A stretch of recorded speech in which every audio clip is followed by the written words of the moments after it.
حضرت ابراہیم علیہ السلام نے فرمایا اے میرے بیٹے تم اللہ کے حکم پر عمل کرنے میں میرے کیسے عمدہ مددگار ثابت ہو رہے ہو. پھر جس طرح حضرت اسماعیل علیہ السلام نے کہا اسی طرح ان کو باندھا بھی گیا، چھری کو تیز بھی کیا گیا. حضرت اسماعیل علیہ السلام کو پیشانی کے پر لٹا دیا گیا، ان کے چہرے سے نظر ہٹا لی گئی اور ان کے گلے پر چھری چلا دی. آئے ہائے، پر وہ تو کر چکے جو کرنی بشر کی ہے. انہوں نے اپنے ذمے کا کام کر دیا نا، مگر چھری نے اپنا کام نہ کیا، گلا نہ کٹا. اسی وقت حضرت ابراہیم علیہ السلام پر وحی نازل ہوئی اور قرآن کہتا ہے ترجمہ کنز الایمان، اور ہم نے اسے ندا فرمائی کہ اے ابراہیم بے شک تو نے خواب سچ کر دکھایا، ہم ایسا ہی صلہ دیتے ہیں نیکوں کو.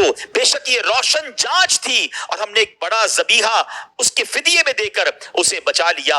اب ہوا کیا میرے پیارے اسلامی بھائیوں، حضرت ابراہیم علیہ السلام نے بچے کو لٹا دیا ہے، چھری ہاتھ میں ہے، اور اب اللہ کے حکم سے حضرت جبرائیل بطور فدیہ جنت سے ایک مینڈھا لے کر تشریف لائے اور دور سے اونچی آواز میں آپ کہتے ہیں اللہ اکبر اللہ اکبر.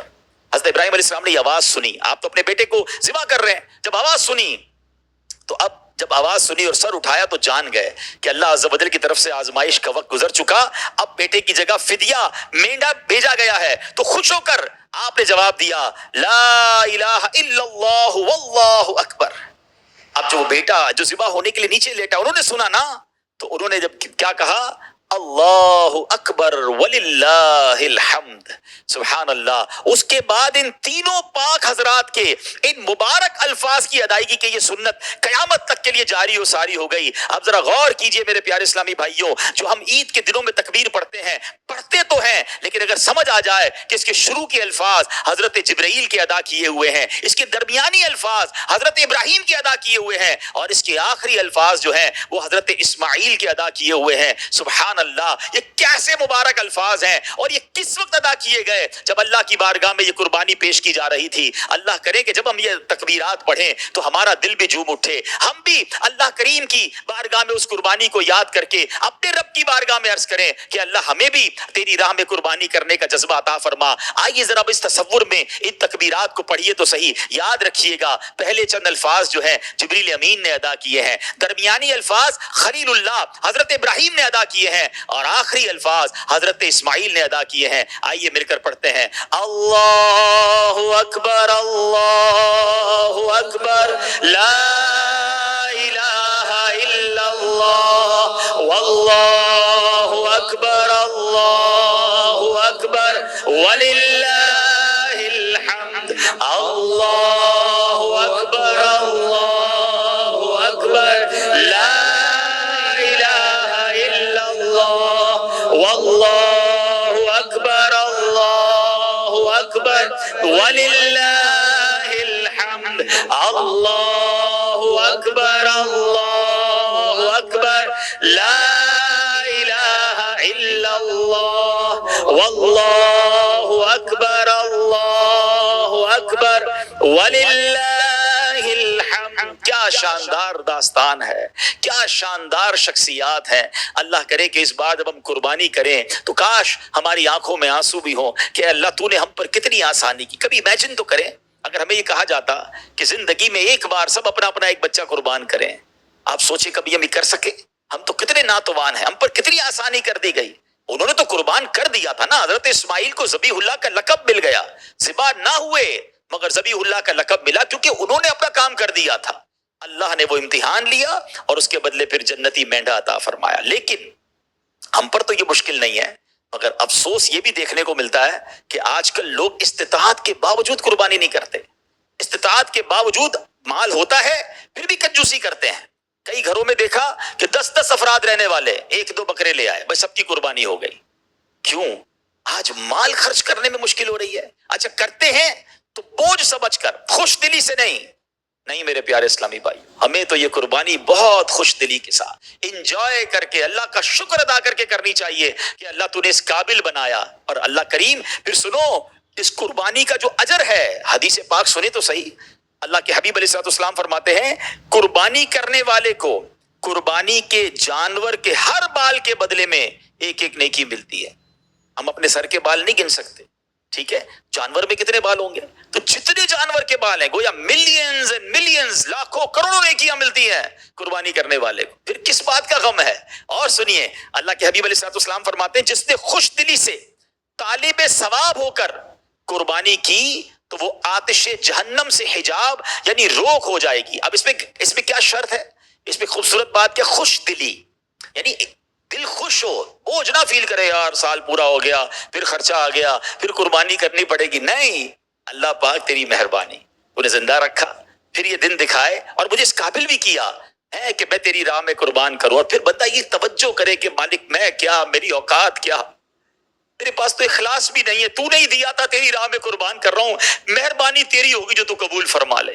ہمیں تو اس بات اور پھر یہ قربانی یاد کریں کہ حضرت ابراہیم تو اپنے بچے کو قربان کرنے گئے تھے, مجھ سے تو اپنی خواہشات قربان نہیں ہوتی, بلکہ علماء نے بڑی پیاری پیاری نیت عطا فرمائی. ہم نے امیر علیہ سنت سے سیکھا کہ قربانی کے وقت بندہ یہ سوچے اور یہ نیت کرے کہ آج میں اپنی بری خواہشات کی بھی قربانی کر رہا ہوں, اسے بھی ذبح کر رہا ہوں, آج میں گندی اور بری عادتوں کو بھی ذبح کر رہا ہوں, آج میں جب مال قربان کرنے کی نیت کر رہا ہوں تو ساتھ اپنا وقت بھی اب اللہ کی راہ میں دوں گا, اس کی بھی قربانی دینے کی نیت کریں.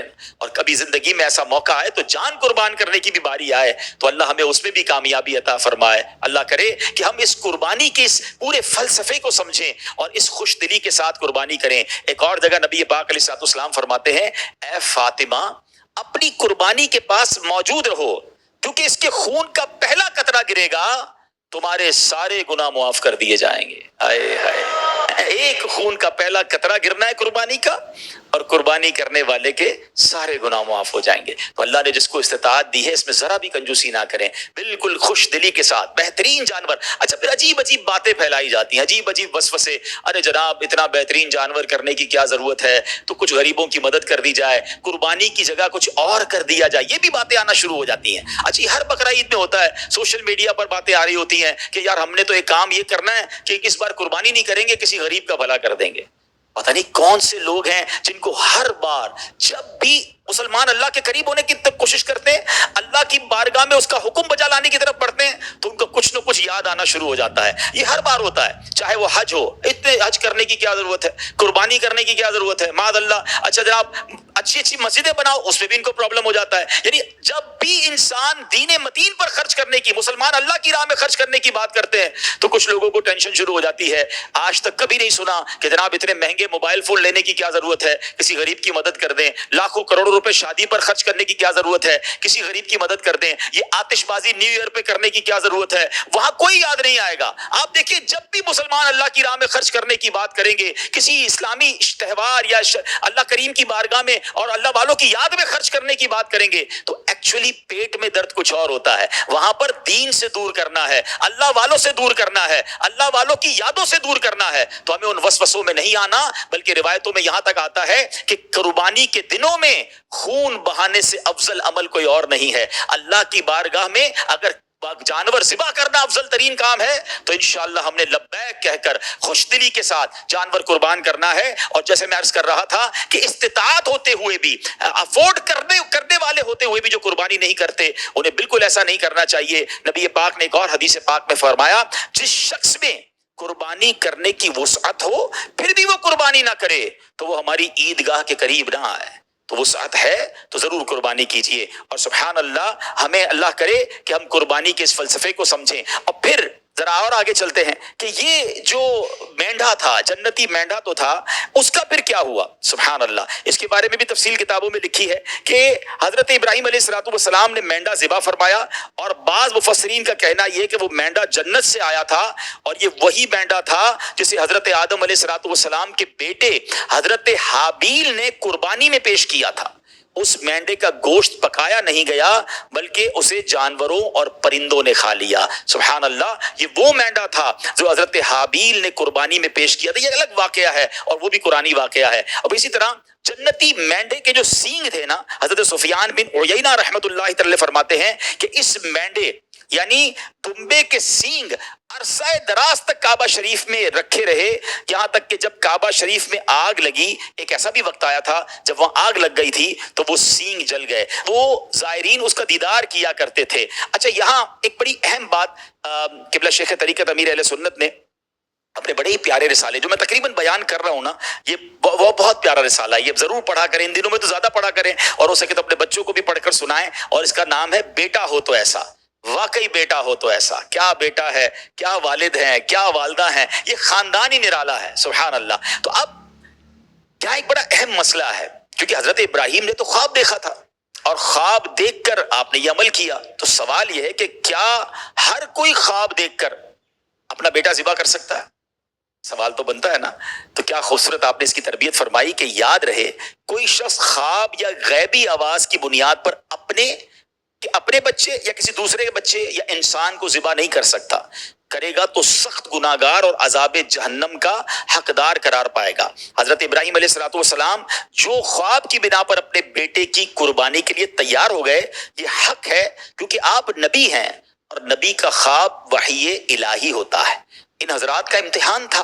حضرت ابراہیم علیہ السلام جنتی دمبا لے آئے، اور اللہ عز و جل کے حکم سے حضرت ابراہیم علیہ السلام نے اپنے پیارے بیٹے کی بجائے اس جنتی دمبے کو ذبح کیا۔ تو سبحان اللہ، یہ ہماری تربیت کے لیے ایک شاندار واقعہ ہے۔ اللہ کرے کہ ہم اس واقعے سے درس حاصل کریں، اور مزید اگر حضرت ابراہیم علیہ السلام کی سیرت کو پڑھیں تو پھر آپ دیکھیں کہ جو میں عرض کر رہا تھا کہ وہ بھی تو قربانی تھی نا، کہ اپنے دودھ پیتے بچے کو وہاں چھوڑ کر مکہ پاک جہاں بھی آباد بھی نہیں ہوا تھا، آپ وہاں چھوڑ کر آ گئے۔ کھانے پینے کا بھی زیادہ سامان نہیں تھا، بی بی ہاجرہ ایک پہاڑی سے دوسری پہاڑی تک دوڑتی تھی۔ اچھا، یہاں بہت سارے لوگوں کے ذہن میں کبھی کبھی سوال آتا ہے کہ ہم صفا مروہ کے درمیان جب سعی کرتے ہیں تو نارمل چلتے ہیں، اور جب میلین اخضرین آ جاتے ہیں، گرین لائٹس آتی ہیں، تو ہم دوڑنے لگ جاتے ہیں، تو اس کی کیا وجہ ہے؟ تو علماء فرماتے ہیں کہ جب بی بی ہاجرہ ماں تھی نا، آپ کے بیٹے کعبہ شریف کے پاس بیٹھے ہوئے تھے اور پیاسے تھے، تو آپ چلتے چلتے اپنے بیٹے کو دیکھتی جاتی، مگر اس کے درمیان ایک بیچ میں چھوٹی سی پہاڑی بھی آتی تھی جس میں بیٹا نظر نہیں آتا تھا، تو ماں کی بے چینی بڑھ جاتی تھی، اور آپ اس جگہ پر دوڑتی تھی۔